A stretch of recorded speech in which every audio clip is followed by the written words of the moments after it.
yung nakaitim at saka yung isang oiler. Yan, marami silang kuha. Iwan ko kung maubos ba nila yan.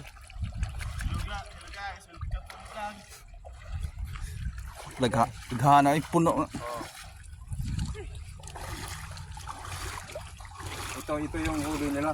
Iwan ko lang kung maubos nila to. Nakara may tihi-tihi. O titihin ko no. Wala oy. So, nakita niyo mga kaibigan. Ito, buksan to. Tapos lagyan ng Mo ni ko no. Tayo ngo kanang gagmay no. O kanang dagko. Aga kong cancel pon. lagyan mo ng suka. Ito, nakita niyo siguro may suka dyan sa gilid. Yan. Saka ito, buksan to. Asa kana. Oh, ito. Buksan yan, buksan. Pagkatapos, yung laman nito, ilagay mo sa suka, tapos kain Sunod ka na na. ako, be. So, Hey, kwento sa ko ba? mga kaibigan, Thank ito you. na muna.